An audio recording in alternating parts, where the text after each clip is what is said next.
Bonjour à toutes et à tous, nous nous retrouvons aujourd'hui pour une nouvelle interview dans les locaux de l'AS Pagny-sur-Moselle avec l'entraîneur de l'équipe première, Fares Brahmian. Ça va? Ça va, merci. Je vais te poser plusieurs questions aujourd'hui qui vont retracer un petit peu ta carrière de joueur, puis maintenant ta carrière actuelle d'entraîneur. Donc première question, c'est entre tous les clubs que tu as connus, surtout ton passage au Racing Club de Strasbourg, qu'est-ce que le monde pro t'a vraiment appris sur le métier de footballeur?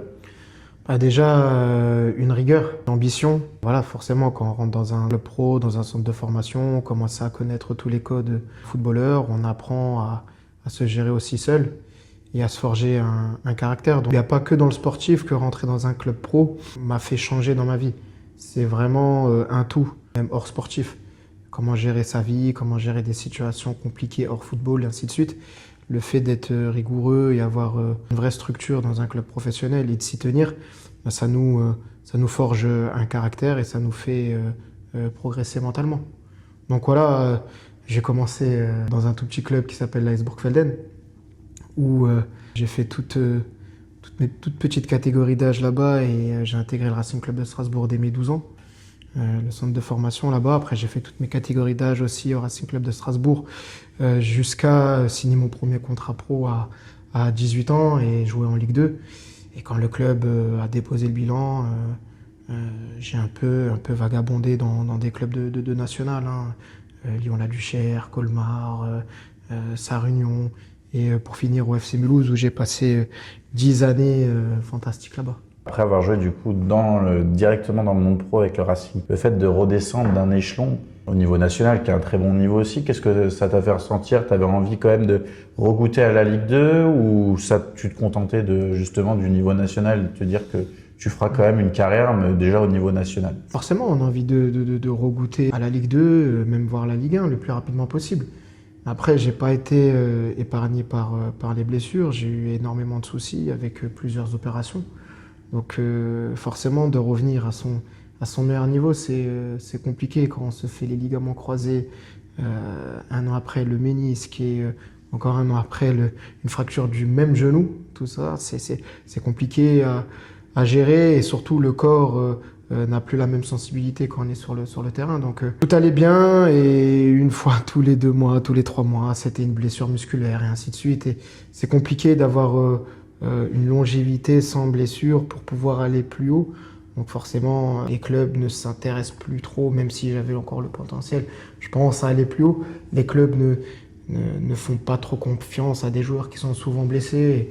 Et voilà, j'avais cette chance-là. Mais j'ai quand même pu faire une carrière, hein. J'ai vraiment une petite carrière parce que j'ai pu goûter à une saison complète en Ligue 2. J'ai pu faire peut-être presque 200 voire 300 matchs de national. Donc forcément, j'ai pas à me plaindre, j'ai pu profiter du football à mon échelle, je m'en plains pas. D'accord. Et au niveau des joueurs que tu as pu rencontrer, est-ce que tu as des noms un petit peu à nous donner, les meilleurs joueurs avec qui tu as pu jouer ou que tu as pu affronter? J'ai joué avec Morgan Schneiderlin, où on a fait aussi des demi-finales de Coupe Gambardella ensemble, où c'est un phénomène, hein. C'est un phénomène, il y a lui, avec qui j'ai joué. Après, à mon époque, il y avait des Nicolas Fauvergue, des Émile Gargarov qui a pu faire la Ligue des Champions aussi avec Ludogorets, Marcos qui était le capitaine pendant plusieurs années à Troyes en Ligue 1. Donc voilà, j'ai pu jouer avec des bons joueurs, Stéphane Cassard aussi qui était un très très bon gardien, une emblème aussi à Strasbourg. Il y a plusieurs bons joueurs avec qui jouer, j'en oublie d'autres, hein. Et voilà, après en tant que joueur professionnel, j'ai joué contre Sadio Mané, Sylvain Wiltord. Alors ça, c'était mon plus grand rêve de rencontrer un champion d'Europe. Un peu ça, je me souviens encore de son but qu'il a mis contre l'Italie à l'Euro en finale, à l'Euro 2000. Wiltord qui peut frapper, oui! Oui, Charles! Un partout! Un partout! Donc voilà, des joueurs comme Sylvain Wiltord, Jean-Claude Darcheville, Sadio Mané, Koulibaly, Papi Cissé. Voilà, j'en ai rencontré quand même des bons, mais celui qui m'a le plus impressionné, mais vraiment le plus impressionné, c'est Youssef El Arabi, qui techniquement, il est hors norme, hors norme. J'ai jamais vu un joueur de foot aussi fort, contre qui j'ai affronté. Pourtant, j'en ai cité des grands noms, hein.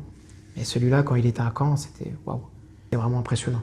Donc c'est vraiment celui-là qui qui m'a le plus marqué dans ma carrière. D'accord, justement, c'est des grands noms que tu nous donnes. Comme tu as dit, Sylvain Whitthorne, le premier à avoir appris aussi à reboucher une bouteille de champagne aux Italiens.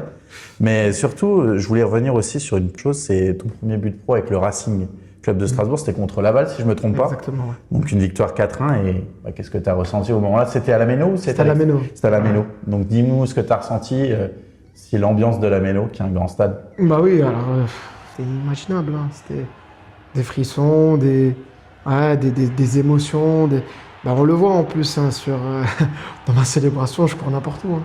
Je cours n'importe où, j'avais 19 ans. Tu marques dans ton club qui t'a formé, qui t'a tout appris. Tu es un jeune du club. Les supporters, ils arrivent à s'identifier à toi parce que tu viens d'Alsace, tu es alsacien. Il y a vraiment beaucoup d'émotions. C'est un souvenir qui restera gravé à tout jamais dans ma mémoire parce qu'en plus ça, je marque dans la Méno et c'était notre chaudron. Hein. C'est vraiment... c'était beau et ça restera gravé à tout jamais dans ma vie. D'accord, merci. Maintenant, on va passer sur ta carrière d'entraîneur. Donc, tes débuts d'entraîneur, c'est à Mulhouse, si je ne me trompe pas. Et qu'est-ce qui t'a le plus surpris en passant de joueur à coach? Et raconte-nous un petit peu ton parcours qui est assez jeune d'entraîneur. Déjà, avec les blessures, tout ce que j'ai pu avoir, je m'intéressais beaucoup au monde du coaching. Hein. Et puis, depuis tout petit, je joue à Football Manager. Vraiment, il y a tous les Football Managers, j'y joue. Je m'étais toujours pris dedans, c'est-à-dire même quand je partais en déplacement en Ligue 2 ou en National, j'avais mon ordi avec mes petits papiers pour coacher pour le jeu, quoi. C'était mon collègue de chambre, il pétait les plombs, hein, parce que je restais jusqu'à je sais pas quelle heure à jouer à ça. Et voilà, au bout d'un moment, faut essayer de passer de l'autre côté. J'ai pris mon temps pour passer de l'autre côté. J'ai commencé avec une modeste équipe de U19 R2. Et voilà, je faisais mes gammes et puis j'essayais d'instruire ce que j'ai appris depuis des années. Et voilà, d'année en année, avec mon club, voilà, je ne vais pas faire le récit du FC Mulhouse qui était aussi en très grande difficulté et que j'ai réussi à sauver aussi sportivement avec mon collègue Samir Kecha et Daniel, qui je fais un gros bisou, on était seuls dans ce club-là. Et voilà, j'ai pu me forger un caractère, j'ai pu aussi voir l'envers du décor, de l'administratif et du coaching. Donc j'ai essayé de faire ce que je pouvais et puis sur mes 5 ans, 6 ans de carrière pour le monde entraîneur, j'ai pas à me plaindre parce que j'ai eu la chance de pouvoir coacher en 17 NAS, de pouvoir faire une montée de 18 R1 en 19 NAS et coacher aussi en 19 NAS. Donc voilà, j'ai pu goûter au monde national pro de jeunes. Ça m'a fait une belle expérience et là aujourd'hui c'est ma première année en tant que coach d'une équipe senior. Ça se passe bien. Ça se passe plutôt très bien. Justement, pourquoi ce choix d'être passé des U19 à des seniors? C'est une opportunité ou tu avais envie, toi, de passer au monde senior? Moi je me sentais prêt à passer dans le monde senior parce qu'au bout d'un moment, j'avais fait le tour avec les jeunes. Puis comme dit, j'ai pu faire du 17 NAS et du 19 NAS. Maintenant, à mon époque, et c'est ça j'ai du mal à faire abstraction de tout ça, c'est que les générations, elles ont changé. Les comportements ne sont plus les mêmes, l'envie n'est plus la même. Quand un joueur ne joue pas, il n'y a pas de remise en question du joueur, d'un jeune joueur, hein, il n'y a pas de remise en question, même si dans le monde senior, il y a aussi ce décalage-là. Mais les parents qui appellent, alors que les joueurs, ils ont 18, 19 ans, ça commence à... Ça m'avait un peu freiné, il me dit, faut que je passe à l'étape supérieure, et puis bien appris. J'ai eu des moments très très compliqués, parce que j'étais souvent livré à moi-même. Je sors vraiment grandi, et je pense que c'était le moment de passer le cap. J'étais toujours en très bon terme avec mes joueurs, hein. Mais c'était le moment pour moi de passer le cap et de prendre une équipe senior pour être dans entre guillemets, le coach d'une équipe fanion. Donc voilà, à Mulhouse, c'était bloqué. Je ne pouvais pas prendre les rênes de l'équipe 1, donc il fallait que j'aille ailleurs. Et puis pour aussi progresser dans mes diplômes. Donc on est plus vu en coach de senior R1 que coach de jeunes, quoi. Donc voilà, c'était pour moi une belle opportunité qui s'est faite, même si j'avais d'autres clubs que la Espagne sur Moselle. Mais ça s'est fait et j'en suis content. Je suis fier du travail accompli, je suis fier de mon staff, je suis fier de tout le monde. Il faut qu'on continue comme ça. Okay. C'est des clubs qui étaient plutôt en Alsace ou toi, parce que là tu déménages du coup un petit peu un peu plus loin de chez toi, en Moselle. À première vue, dans tes premiers choix, tu aurais souhaité plutôt un club dans ta région?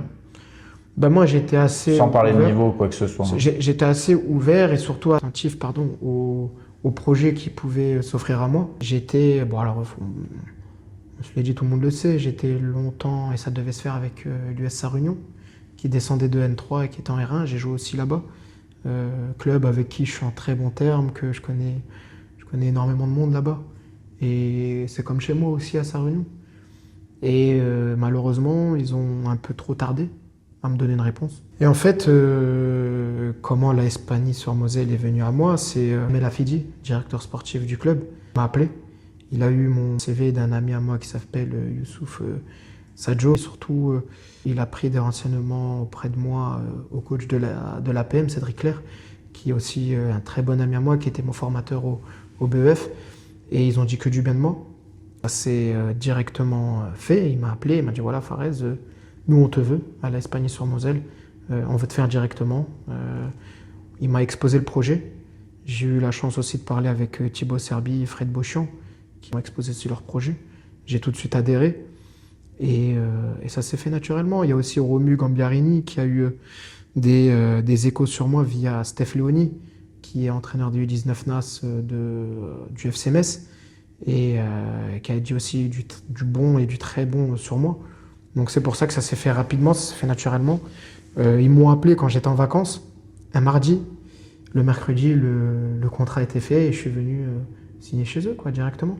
Parce que ce qu'ils m'ont proposé, le projet qui a été mis en place, j'adhérais totalement. Donc voilà, et moi j'adore les challenges. Une équipe qui a été en difficulté, qui s'est sauvée administrativement il y a 2 ans, qui finit meilleur 11e, donc qui est sauvée. Voilà, moi j'adore ces challenges-là, avec énormément de jeunes. Pour moi, c'était vraiment le club où je pouvais travailler et redonner une nouvelle image dans le jeu au club.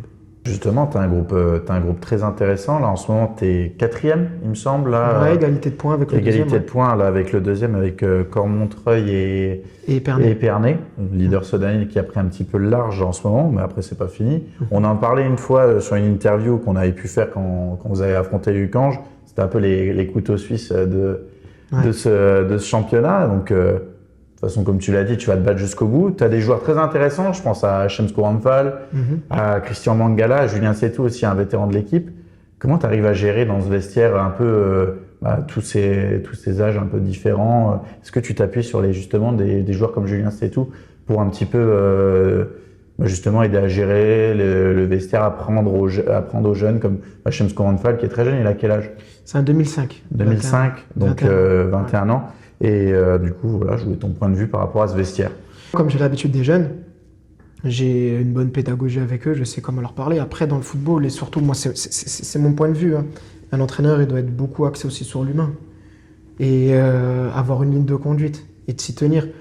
C'est le plus important. La gestion d'un groupe, c'est ça. C'est l'humain, c'est le plus important. Si on arrive à mettre dans les meilleures conditions mentales un joueur, il peut tout faire pour nous. Et donc dans la gestion des jeunes, voilà, moi je leur explique aussi mon parcours, comment on doit être, et j'essaie de leur donner aussi tous les ingrédients. Et après je m'appuie beaucoup sur Julien Setou et Mathieu Gérand, qui sont les deux anciens de plus de 30 ans de l'équipe, c'est les seuls trentenaires de l'équipe. C'est des relais pour moi. Voilà, ils ont des missions au sein de l'équipe. Après on est très très jeunes, on est vachement jeunes. Voilà, on essaie de faire ce qu'on peut. Malheureusement, et c'est ça qui nous fait défaut, c'est qu'on a des carences en maturité. Et certains matchs qu'on a perdus, si on était plus mature, on les aurait gagnés. Ou ne peut-être pas perdre, comme le week-end dernier à Bonny, où on a vraiment pas été bon et on est passé à côté de notre match. Mais je pense qu'avec un peu plus de maturité, ce match-là, on ne le perd pas. Donc voilà, c'est ça qui nous fait défaut cette saison-là, parce que intrinsèquement, j'ai aucune équipe à qui envier. Je suis content de mes joueurs, vraiment satisfait de ce que j'ai, mais on manque réellement de maturité pour passer ce cap-là. Alors on est dans l'apprentissage, c'est ce que je dis à mes joueurs. Pour la plupart, ils n'ont même pas une saison complète en R1, ils ont une dizaine de matchs en R1. Et on travaille, et moi je suis vraiment, vraiment content de mon effectif, vraiment content de mon groupe. Je prends plaisir, on peut le voir sur le terrain avec ce qu'on met en place, vraiment beau à voir. Donc on va continuer comme ça. Après avoir connu l'Alsace et la Lorraine, quelles similitudes et différences vois-tu entre le football alsacien et lorrain? Je vois aucune similitude et aucune différence. Ouais. Pour moi, le football, ça reste le football. Une fois qu'on est sur le terrain, on joue et basta. C'est juste la façon dont les coachs abordent leur match. Nous, on peut dire qu'on a un style de jeu d'un pays différent, une autre équipe peut dire qu'elle a un style de jeu d'un autre pays différent, ainsi de suite.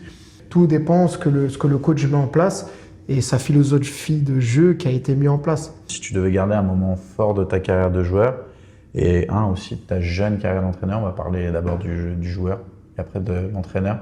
Si tu devais en citer un, après je sais que je pense que tu dois en avoir plusieurs. Très atypique ce que je vais dire, mais en tant que joueur, ça n'a rien à voir avec le monde professionnel.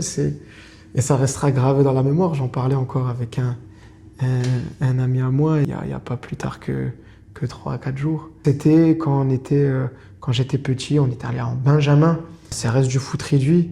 Moi, dans mon petit club, dans mon petit club de quartier, l'AS Brookvelden, là-bas, il y avait une génération à ce moment-là qui était plutôt cohérente, plutôt pas mal. On était bons. On était bons, mais on ne savait pas qu'on était bons. Et chaque début de saison, un tournoi, enfin pour les Benjamins, il y a un tournoi où il y a les meilleures équipes du Haut-Rhin à Saint-Louis. Mulhouse, Colmar, Lazim, Bissheim, Saint-Louis, voilà, et j'en cite encore d'autres, j'en oublie d'autres. Et nous, on était vraiment la petite équipe.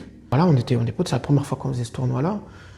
Et pour nous, c'était un tournoi de malade, on était invités là-dedans, un tournoi de fou, quoi. Et en fait, de match en match, on a tué toutes les équipes. Jusqu'à arriver en finale contre le SR Colmar et on bat sous une pluie diluante.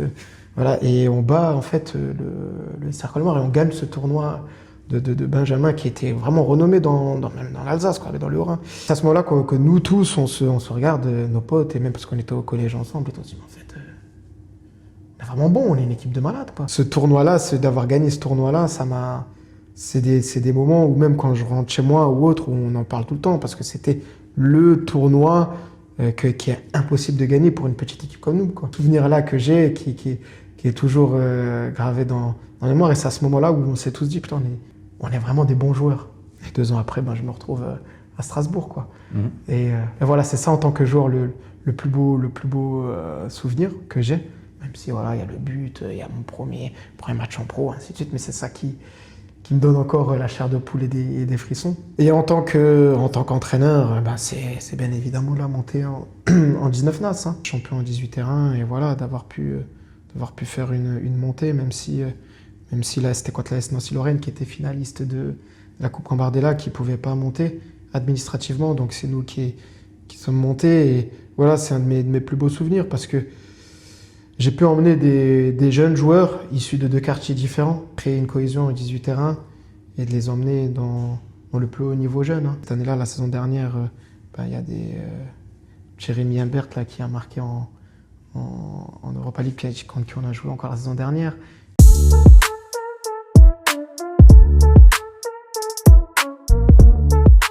Le grand attaquant de Metz, Madjo. Madjo qui a été vendu à Aston Villa. Voilà, qui a joué contre nous. La saison dernière encore, ou le petit Joseph de Sochaux qui vient de signer jusqu'en 2028 à l'OM. Donc voilà, c'est ça pour le moment le plus beau souvenir que j'ai en tant qu'entraîneur. La Hispanie-sur-Moselle, quels sont tes objectifs à court et à long terme?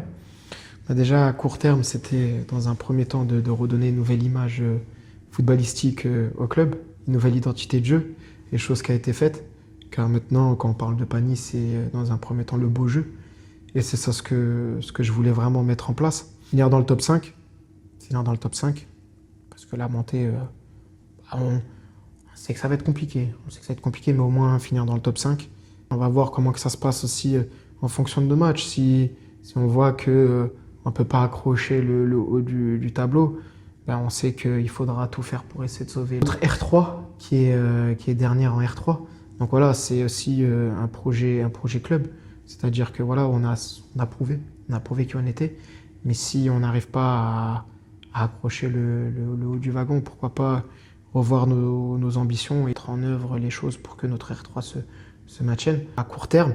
Après, à long terme, seul l'avenir nous dira. Ce sont des objectifs du discours que j'aurai en fin de saison avec le président et le manager du club, voir où est-ce qu'on peut aller.